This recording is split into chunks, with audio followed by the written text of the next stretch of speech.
നിയമസഭാ തെരഞ്ഞെടുപ്പിന്റെ ചൂടിലേക്ക് കേരളം അടുക്കുകയാണ്. ഇലക്ഷൻ അടുക്കുമ്പോൾ വാർത്താ ചാനലുകളും ദൃശ്യമാധ്യമങ്ങളും കൂടുതൽ ആക്റ്റീവ് ആകും.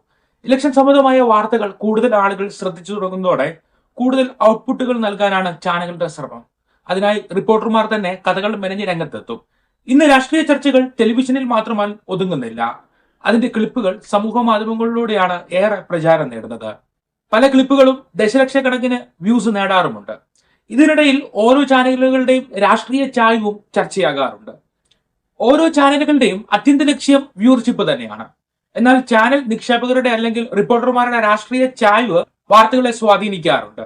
അത്തരത്തിൽ പരിശോധിക്കുമ്പോൾ കേരളത്തിലെ പ്രമുഖ പാർട്ടികളായ LDF, UDF, BJP എന്നിവയിൽ LDF അനുകൂല വാർത്തകൾ നൽകുന്ന ചാനലുകൾ ഏതെന്നും UDF അനുകൂല വാർത്തകൾ നൽകുന്ന ചാനലുകൾ ഏതെന്നും BJP അനുകൂല വാർത്തകൾ നൽകുന്ന ചാനലുകൾ ഏതെന്നും നോക്കാം.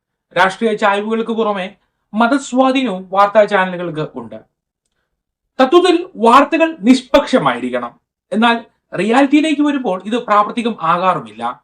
കാരണം വാർത്താ ചാനലുകൾക്ക് ഉടമകളുണ്ട്, എഡിറ്റേഴ്സ് ഉണ്ട്, കച്ചവട താല്പര്യങ്ങളുണ്ട്, പരസ്യ ദാതാക്കളുണ്ട്.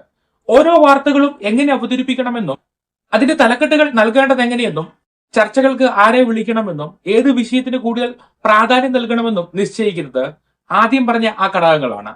അതുകൊണ്ട് ഏതെങ്കിലും ഒരു കക്ഷി രാഷ്ട്രീയത്തെ പിന്തുണയ്ക്കുന്നുവെന്ന് ചാനലുകൾ തുറന്നു പറയുന്നില്ലെങ്കിലും അവരുടെ വാർത്തകളിൽ നിന്ന് കാഴ്ചക്കാർക്ക് ചിലത് മനസ്സിലാക്കുവാനായി കഴിയും.